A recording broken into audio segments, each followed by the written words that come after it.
Hello and welcome to the Throne Academy. Throne Academy के e learning platform पे स्वागत है आप सभी का। मेरा नाम है सुरेश चौधरी। आज हो गई 27 ऑफ अक्टूबर। तो आज के करंट अफेयर्स पढ़ते हैं। तो पहला करंट अफेयर है आज का।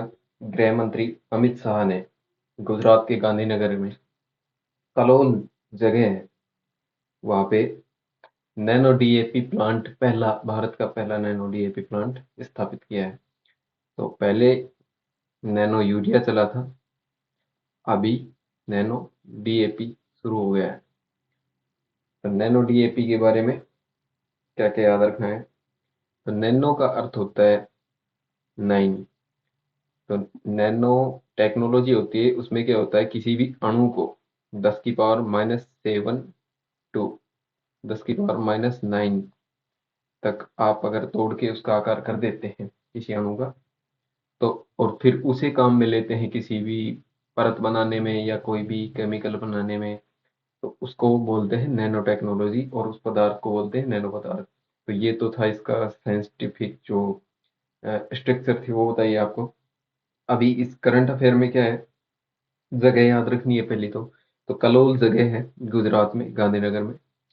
तो और गुजरात में पहला प्लांट लगा है। फिर अमित शाह जी ने इसका इनॉग्रेशन किया है। और पहला जो पहले 2022 में, मई 2022 में जो नैनो यूरिया का प्लांट लगा था वो भी सेम कलोल में लगा था, पहला, दुनिया का पहला था वो। और अभी नैनो डीएपी का लगा है।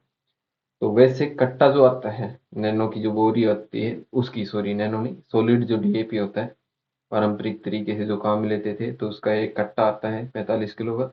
उसकी कीमत होती है 1300 रुपये। और ये नैनो डीएपी की जो बोतल होगी, ये जो बोतल देख रहे हैं आप इनके हाथ में, तो ये बोतल होगी, इसकी कीमत होगी 600 रुपये। तो कीमत में भी फर्क है और सहूलियत भी है यूज करने में भी। तो ऐसा। अब इसकी जो जगह है, जो प्लांट है, उसकी लोकेशन याद करने की एक ट्रिक है।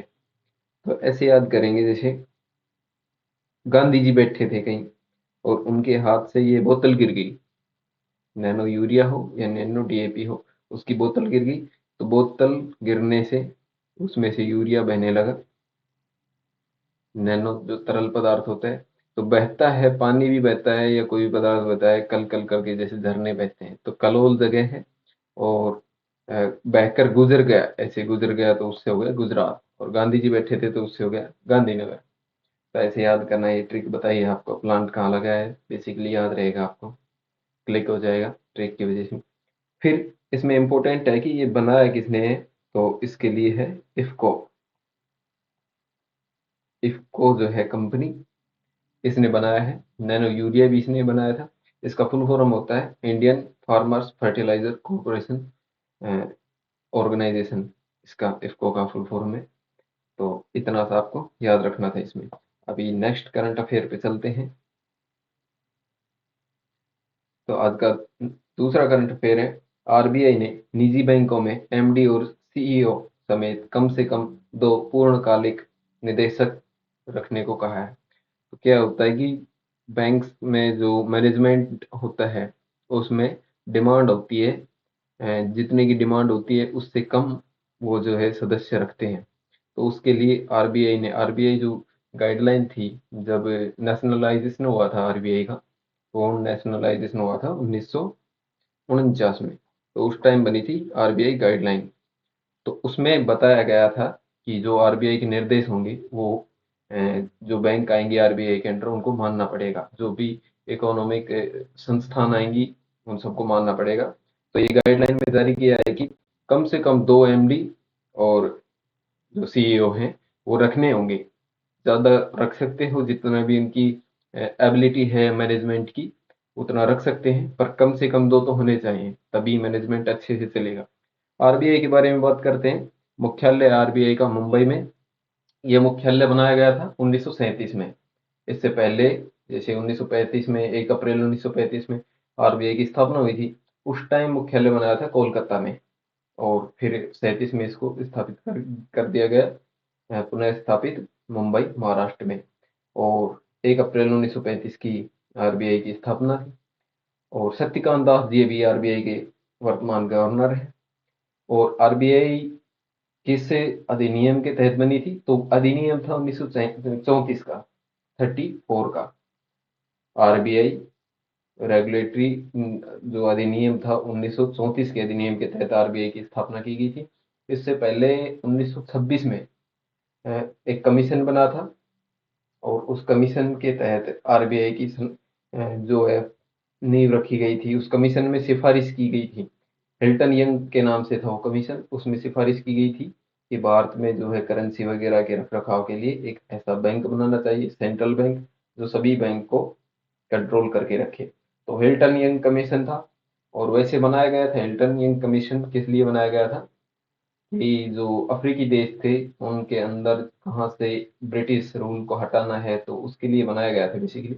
लेकिन इसने भारत की आर्थिक व्यवस्था में सुधार करने के लिए, करेंसी का रखरखाव के लिए और बैंकों के नियंत्रण के लिए आरबीआई की सिफारिश की गई थी। और इसी सिफारिश के तहत आरबीआई एक्ट बना 1934, और उस एक्ट के तहत 1 अप्रैल 1935 में आरबीआई की स्थापना की गई।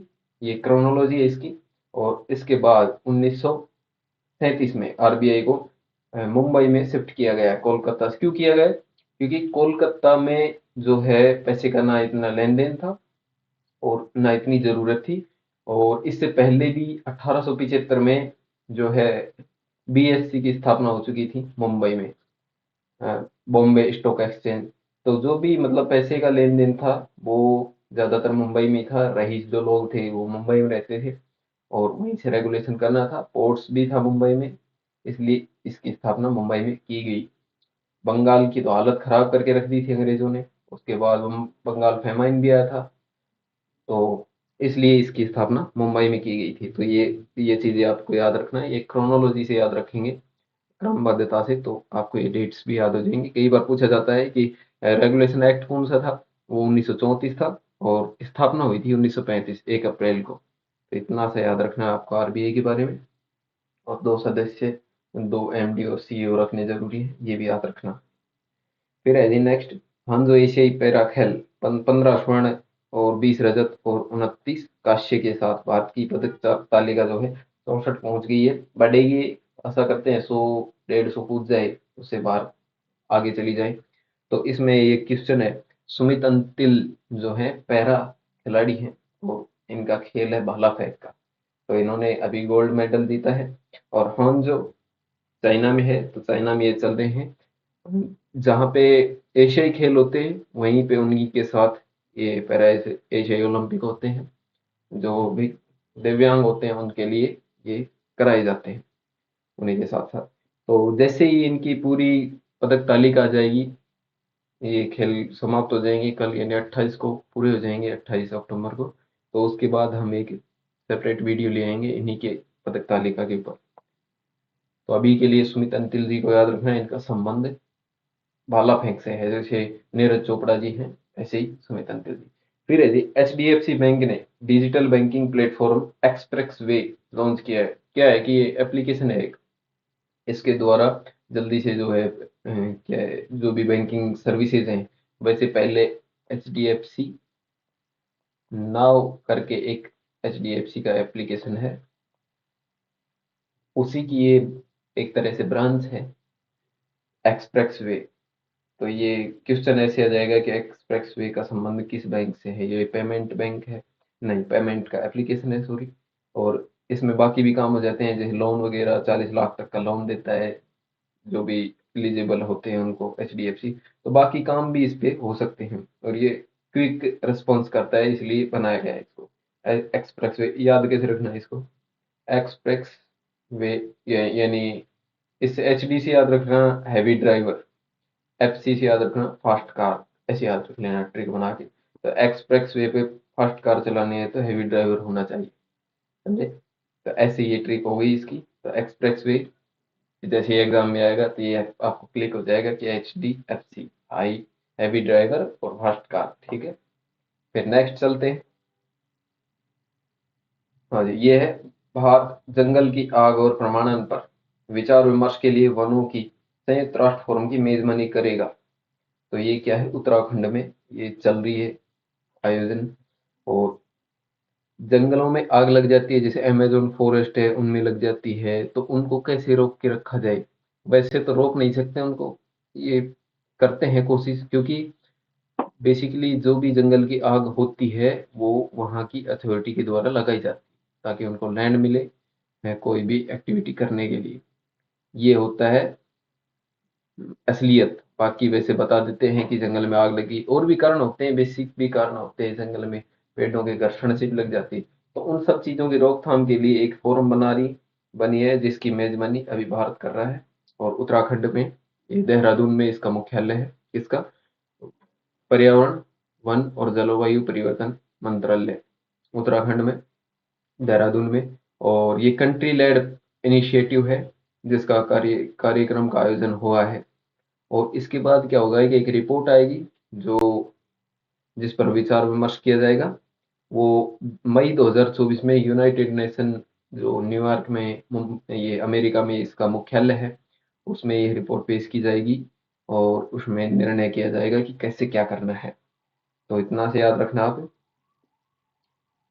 ये क्वेश्चन है इसमें, कौन सा देश जंगल की आग और प्रमाणन पर विचार विमर्श के लिए वनों पर संयुक्त राष्ट्र फोरम की मेजबानी करेगा? तो वो करेगा भारत। इसमें 30 देशों के लगभग 55 प्रतिनिधि हैं, आए हैं, और 20 देशों के जो है 20 संगठन है, जो भी इस क्षेत्र में काम करते हैं, एनजीओ वगैरह हैं, जो पर्यावरण संरक्षण के क्षेत्र में काम करते हैं। तो इतना सा आपको याद रखना है कि इसका जो है, एक तो भारत मेजबानी करेगा, और एक इसका देहरादून में मुख्यालय है। ठीक है। वन अनुसंधान संगठन है भारत का, उसका मुख्यालय है देहरादून में, वहाँ ही ये चल रहा है फंक्शन। ठीक है, नेक्स्ट चलते हैं। हाँ, ये संयुक्त राष्ट्र का एक अनुमान है कि भारत में भूजल स्तर 2025 तक, एक लेवल होता है, कई लेवल बना के रखता है संयुक्त राष्ट्र, तो उसमें एक निम्न लेवल होता है, उस पर पहुंच जाएगा। पानी जो है, पानी की कमी हो रही है ग्राउंड वाटर की, तो हर जगह हो रही है, भारत में भी हो रही है। तो जो नदन एरिया है भारत का, उसमें उसके लिए बताया गया है कि जो गंगेटिक प्लेन्स हैं, गंगा के मैदान हैं, उस क्षेत्र में 2025 तक जो है, वो पानी निम्न स्तर पर पहुंच जाएगा। संयुक्त राष्ट्र की इंटरकनेक्टेड डिजास्टर रिस्क रिपोर्ट 2023 के अनुसार, ये रिपोर्ट आपके, इसका नाम याद रखना है, इंटरकनेक्टेड डिजास्टर रिस्क, इसने जारी की है ये रिपोर्ट, यूनाइटेड नेशन ने। और उसमें भूजल स्तर इस वर्ष तक, यानी 2025 तक निम्न स्तर पर पहुंच जाएगा। तो पानी का बचाव करना है हमको, अच्छे से रख रखाव करना है, कम यूज करना है, जहाँ आवश्यकता हो वहीं यूज करना है।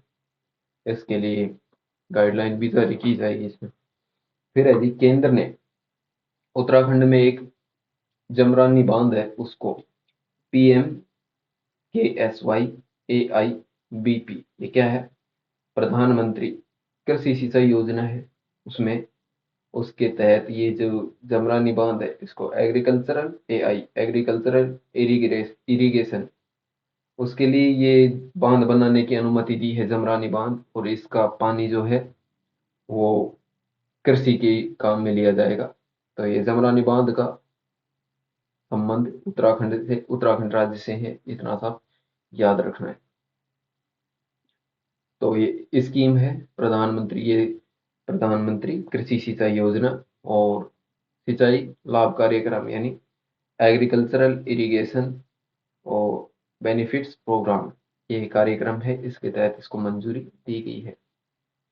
फिर इसका पानी नैनीताल में रामगंगा नदी की सहायक नदी गोला नदी पर यह जमरानी बांध बनाया जाएगा। नदी है ये गोला नदी के नाम से, और रामगंगा नदी की सहायक नदी है, और बांध का निर्माण किया जाएगा। फिर है गोला बैराज। बैराज का मतलब होता है जिस जिस बांध का पानी केवल कृषि कार्यों के लिए यूज में लिया जाए। अगर उससे बिजली उत्पादन होती है किसी बांध के पानी से, तो वो डैम ही होता है, बांध बोलते हैं। अगर उससे बिजली के उत्पादन नहीं होता, केवल कृषि कार्यों के लिए यूज में लिया जाता है पानी, तो उसे बैराज बोलते हैं, उसमें इसका पानी भेजा जाएगा। तो इतना से याद रखना है, जमरानी बांध, उत्तराखंड। फिर नेक्स्ट है ऑस्ट्रेलियाई वनडे क्रिकेट इतिहास में 600 मैच जीतने वाली ऑस्ट्रेलियाई जो टीम है, उसने 600 मैच जीते हैं वनडे क्रिकेट में। इतना से याद रखना है, पहली टीम बनी है। और भारत ने जो है 552 क्रिकेट मैच जीते हैं, पाकिस्तान ने 510 जीते हैं। तो ऑस्ट्रेलिया 1 पे है अभी, पहली टीम बनी है जिसने 600 मैच जीतती है वनडे क्रिकेट इतिहास में। फिर नेक्स्ट है, WHO ने अपने टीबी सलाहकार समूह में ISB संकाय को नियुक्त किया गया है। इनका नाम है प्रोफेसर सारंग देव। तो इन्हें क्या है कि WHO का टीबी की रोकथाम के लिए, उन्मूलन के लिए एक प्रोग्राम चलाया गया है, उसके उसके लिए सलाहकार नियुक्त किए गए हैं। भारतीय हैं, नाम पूछ सकते हैं। सारंग, सारंग कैसे याद रखना है? टीबी होने पर फेफड़ों में सारंग बजने लगता है, फेफड़े खाली हो जाते हैं, क्षय रोग बोलते हैं टीबी को। एक एक नाम है राजक्षमा, राजक्षमा टीबी को बोलते हैं। क्षय रोग भी टीबी को बोलते हैं। और इसके लिए एक निक्षय निक्षय योजना भी चलाई जाती है टीबी के उन्मूलन के लिए। 6 महीने चलता है ये कोर्स, और अगर ज्यादा सीवियर कंडीशन है तो उसके लिए 9 महीने का कोर्स होता है। टीबी के उन्मूलन के लिए एक कार्यक्रम चलाया गया है भारत में, जिसमें उद्देश्य है कि 2025 तक भारत को टीबी मुक्त किया जाएगा। ये आपको याद रखना है। और टीबी के बारे में, टीबी का फुल फॉर्म होता है ट्यूबरकुलोसिस, और ये एक बैक्टीरियल डिजीज है। क्वेश्चन, एक डायरेक्ट क्वेश्चन आता है कि टीबी किस किससे होता है? टीबी रोग वायरल डिजीज है, यानी वायरस से होता है, विषाणु से, या बैक्टीरियल है, यानी बैक्टीरिया या जीवाणु से होता है, या फिर कवक के द्वारा होता है, फंगस। तो इसमें टीबी के लिए याद रखना है बैक्टीरियल डिजीज है। ठीक है, इतना से याद रखना। 2025 तक का हमारा लक्ष्य है कि भारत को टीबी मुक्त करना है, टीबी मुक्त। तो ये था आज का करंट अफेयर। मिलते हैं कल यानी 28 अक्टूबर के करंट अफेयर में। तब तक के लिए पढ़ते रहिए मन लगा के। जय हिंद।